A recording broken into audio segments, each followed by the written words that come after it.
Aloha! Oh man, I think did the last panel take that much out of us? Right? Did we get to recharge on caffeine yet?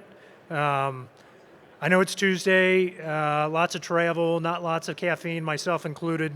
But for the hard of hearing Marine, so we can get more people to come in and listen to this great speech. Aloha! That's it. I like this group. Good morning, everyone. It's a privilege to be here today at AFCEA TechNet 2025 to discuss DISA's vision for the future, particularly our commitment to the Indo-Pacific region. Thanks to the AFCEA team, the INDOPACOM J6, and a large thank you to you, our industry partners, who I tell you, we can't do it without you. One of the things that I hope, I'm going to give you a little 10 minutes of discussion on DISA, the future, where we're going, but I really want engagement from you, questions, answers, discussion moving forward. Again, Colonel Toby Ladd, and I have the honor and privilege to serve the DISA Pacific as a commander, truly a special group of professionals. Rules of engagement today, pretty easy. 3 slides, that's it. Overview, questions, discussion. I'll have you in line for lunch by noon or to the keynote at 12:15, so I'll be time on target. I'm really lucky, right? DISA Pacific, Building 77 on Ford Island, right? Prime real estate. I would argue I have the best office view in the Department of War. It's awesome, but it's also a strategic reminder every day for me as I look out of the office, which is really Admiral Kidd's office in World War II. He was the Desron commander for the destroyer squadrons, and he was the senior naval officer killed on the U.S. Arizona on December 7th, right? So every day we've got a clear reminder of strategic surprise, right? That we don't get to pick when the conflict is going to occur. And so as DISA, right, we are aimed to make sure we're delivering overwhelming advantage to the joint force when it matters. Next slide. See if I can do this. Bam. DISA's strategic priorities outlined on the graphic highlights that DISA stands ready to deliver the critical information capabilities that enable our joint interagency forces to prevail in this dynamic environment. DISA serves as a global combat support agency at the forefront of enabling integrated deterrence and delivering during rapid crisis response. DISA is the backbone, connecting our warfighters, and we are dedicated to providing command and control information sharing capabilities. As Lieutenant General Stanton has articulated, our commitment to campaigning, synchronizing, and prioritizing our efforts across geographic and functional lines ensures the right capabilities are delivered at the right time and place to support our joint operations. This commitment is embodied in the DISA Next strategy pictured. This strategy outlines objectives for the next generation of defense information systems. Just to highlight some of the objectives: providing a resilient and redundant DISA backbone, operationalizing the cloud for our warfighters, unifying the network, and divesting of technical debt, and operationalizing data for our warfighters. All objectives at the enterprise level that you will see reflected here in the Indo-Pacific. The USINDOPACOM AOR covers more of the globe than any of the other geographic combatant commands and shares borders with all other 5 geographic combatant commands. There are few regions as culturally, socially, economically, and geopolitically diverse as the Asia-Pacific. 38 nations comprising the Asia-Pacific region are home to more than 50% of the world's population, thousands of different languages, several of the world's largest militaries, and 7 nations allied with the U.S. through collective defense treaties. DISA has personnel and equipment throughout the Pacific region, as you can see, directly supporting warfighter requirements with nearly 700 personnel in theater. We support our mission partners through 6 field offices in Alaska, Hawaii, Guam, Japan, Okinawa, South Korea, and a newly minted Illinois in Australia. who support not only those geographic locations, but warfighter requirements throughout the regions. Now, let's focus on how we're putting this strategy, this dynamic theater, into action here in Indo-PACOM. Our vision is clear: to enable victory in the world's most contested theater. To make this vision a reality, DISA Pacific will work to transition the Indo-Pacific portion of the DODIN from today's network-centric construct, which consists of discrete service enclaves, to a data-centric environment that breaks down information silos, enables not just access, but intelligent, mission-aligned use of user and service component data. A critical component is enhancing DISA resilience and capacity. We are modernizing and expanding infrastructure to ensure a highly secure, flexible, and evolved transport network, maximizing service availability and enabling the rapid delivery of critical data across all transmission mediums throughout the theater. Examples of implementation include providing 24/7 support for transport, network operations, and defensive cyber operations in our operations center. We're a CSSP for several enclaves environments in our headquarters, to include the Indo-PACOM mission network, a next-generation zero-trust environment. And we're looking to build our visibility and capability on all of these defensive cyber efforts. Leveraging new technology like software-defined wide area network capabilities, which allows us to rapidly provision and manage diverse network paths using automation and industry-proven SD-WAN technology to reduce costs, increase agility, and support transport-agnostic network diversity. Upgrading our service delivery nodes. Upgrading these nodes brings capacity to enhance bandwidth, performance in support of data-intensive operations. Establishment of joint operational edge nodes, hardened, resilient commercial cloud capabilities with Amazon Web Services deployments already to UCOM, CENTCOM, and 4, soon to be 5, in the Indo-PACOM AOR. Joe meets the DoD's most demanding operational edge computing needs, bringing cloud capabilities to the tactical edge. Of particular importance in our previous discussion to this audience is our work within the mission partner environment. We recognize that modern conflicts are inherently joint and coalition efforts. The strategic center of gravity for Indo-PACOM has not changed, and that is our allies and partners. We are championing secure host compute processing for coalition warfighting tools. This is DISA's Joint Operational Edge coalition environment. And the use of zero trust environment, including conditions-based access controls and identity, credential, and access management, ICAM, for our coalition partners. And this is the beauty where Joe CE comes in. Joe CE represents a leap-ahead approach to coordinating data exchange with our coalition partners. By providing a unified architecture for combatant commands, Joe CE will enable global data sharing with common applications and critical services. Joe CE's data-centric design minimizes dependencies on hardware CDSs, enabling faster collaboration and data integration.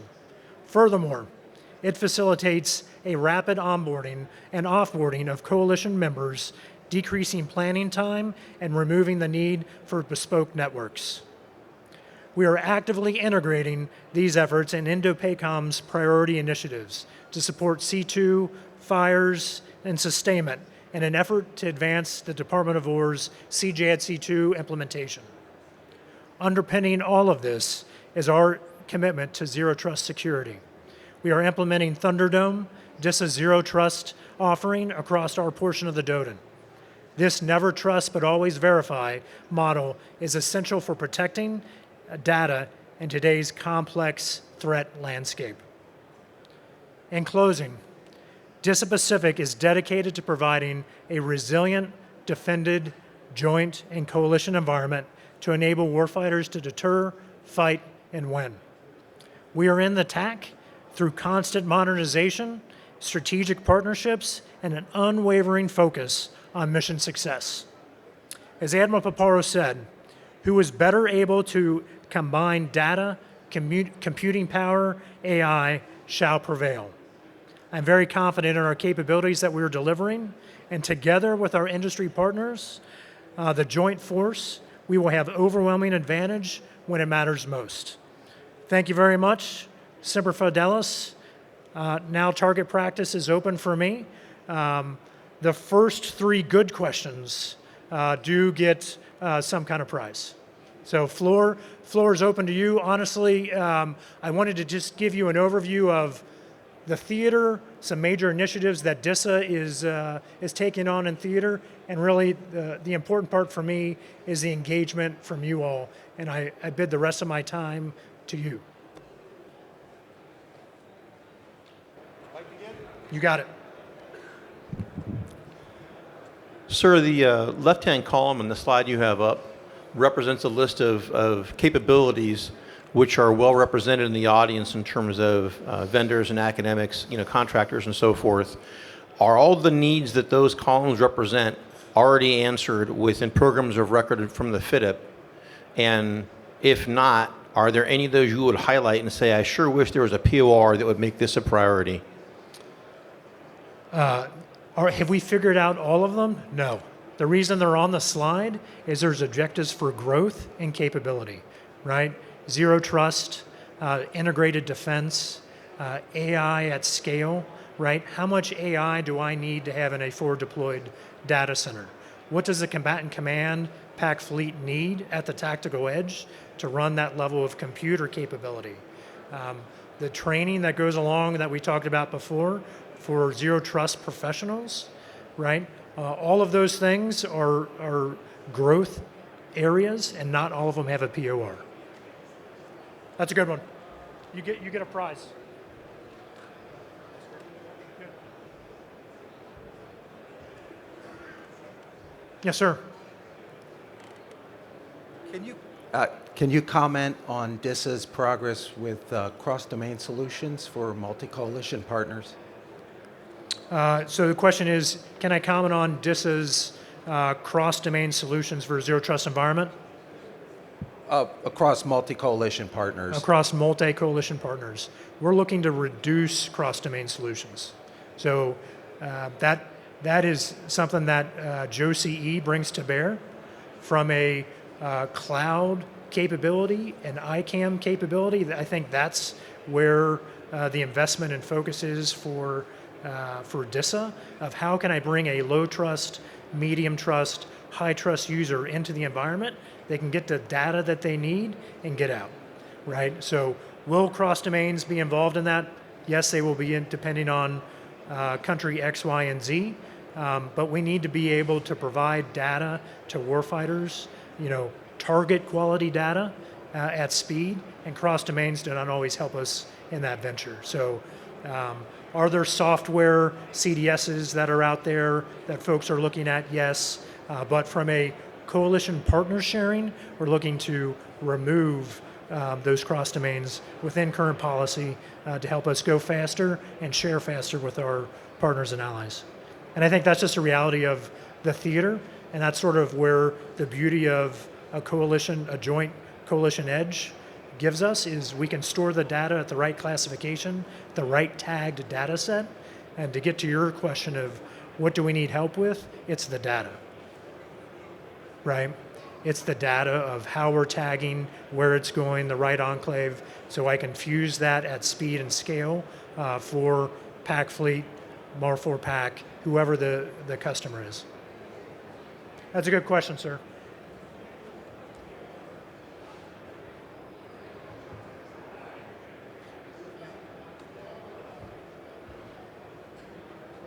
Hi, sir. Thank you again.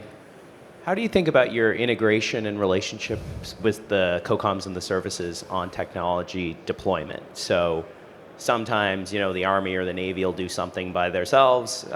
Sometimes, INDOPACOM or CENTCOM or whoever will deploy technologies by themselves.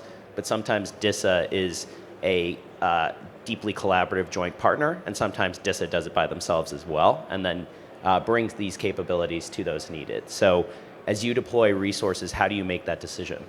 Yeah, it's a great question. So DISA as an enterprise combat support agency, what are the right capabilities that support the combatant commands?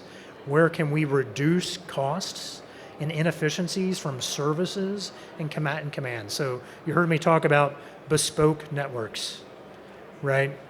Say there's a British ship that's going to deploy into Indo-Pacom. They probably don't need 7 different coalition networks as they work their way from, the UK, through the Straits into, through CENTCOM into Indo-Pacom, right? We can be more efficient with our resources. We can provide better security. DISA has to go faster, and with General Stanton, we are going faster from grabbing new technology to implementation, right? You heard me talk about joint coalition nodes, right? We're building the first one currently, and the second one will be online. You'll have 2 in theater in Indo-Pacom in 2025. That's pretty fast, right? And so moving at the speed of relevance, something both DISA has to do, but also understanding the warfighter requirements, right? And as they evolve. And seeing it evolve, I've spent most of my career in CENTCOM, not in Indo-Pacom, but seeing the requirements actually come closer together, right? What Admiral Paparo needs is not that different from the CENTCOM commander of saying, I need visibility for C2 fires, sustainment, predictive analytics to make our capabilities go faster. How can I align the data, the networks to help the warfighters do that? So the answer to your question is yes. Go faster, understand requirements, and then DISA is not the solution for everything, right? We're going to provide capabilities to a certain echelon, and then it's going to be on the services to take it to the last tactical mile. Thank you. You get one too, buddy.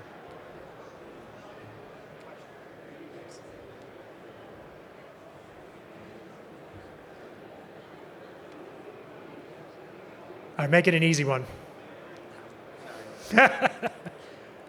Thank you. Josh Thiel with 26 Technologies. Hey, Josh.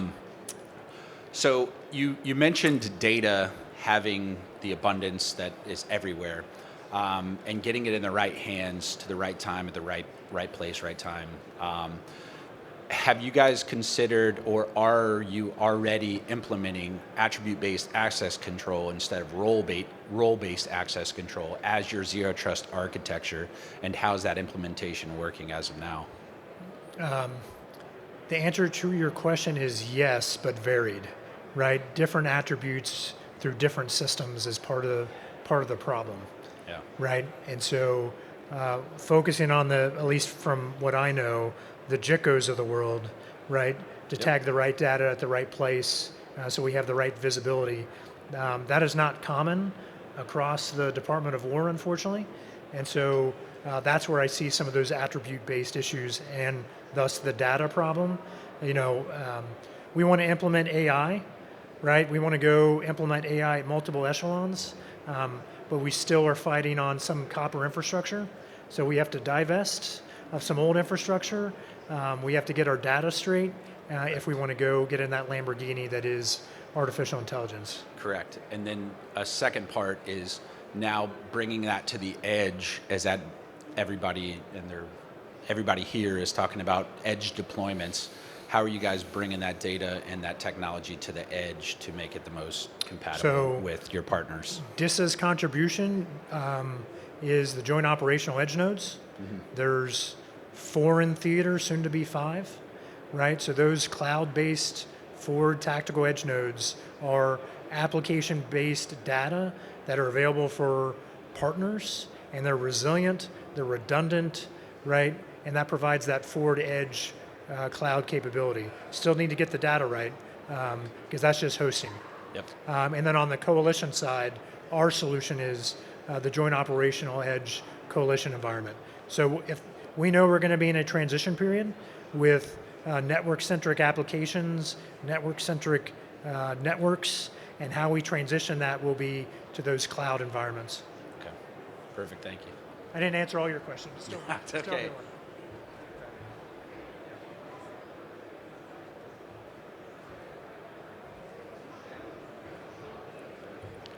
Hey, Colonel Ladd. Greg Matchett with GAI. How much of the innovation is happening here in theater versus back at like a DISA headquarters, and then you guys are consumers of that. And what I mean by that is if some of the folks in the audience have relevant technologies to help in this theater, is it approaching you directly, or is it going back to some program back out of HQ that then you guys are integrated with? Do you guys have the ability to handle innovation fast here? It's a great question. So to answer your question is yes, we can go fast both here in theater, and we are doing innovation experimentation at DISA. The integration of the cloud capabilities that we're doing in theater, that's focused on Indo-Pacom. And so yes, we're partnered and obviously with headquarters supporting, but it's largely a DISA Pacific initiative to help deliver those capabilities in time and space. So if there are requirements or capabilities to help solve our problems, right, please engage us so we can either go fast in theater or take it back to the headquarters for help. Okay, got it. Thank you. Greg, you get the last one, man.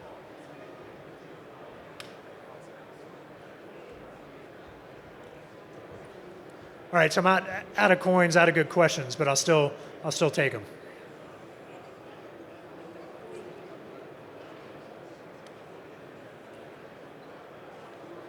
Thank you, sir. Matt Hill from JanusNet in Australia, hence the silly accent, so I apologise for that. That's a great accent. Just where you were talking about data tagging and how important that is, what's the appetite for DISA where you have a partner like ourselves in Australia that can operate effectively in that IL6 environment? What's the appetite there? Like being an AUKUS partner, are you prepared to hear what we can do? 100%. I was in Australia 2 weeks ago, right? So I would say the partnership and integration at the senior level at Australia, one, because of AUKUS, two, just for being a strong partner in theater, is very, very close. And so the interchange between DISA, Australian CIO, Australian J6 is very close, to the degree that we're interchanging military officers, civilians, to make sure that we're staying closely aligned on a technical standpoint. Because some of the technologies allows us to have different technologies on each side, some of it doesn't. And so where we can align resources, investment, and specific technical planning is pretty significant. So to answer your question, I think we're really, really close partners with Australia and happy to have that technical integration discussion. Cool. Thank you very much. Yep.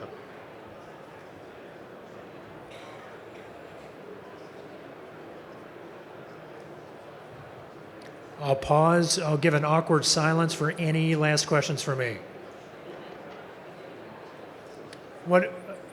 Before I get off the stage, really, as we sprint forward in this environment, right, as we're moving forward in new technology, particularly at DISA and DISA Pacific, there is a time horizon, right?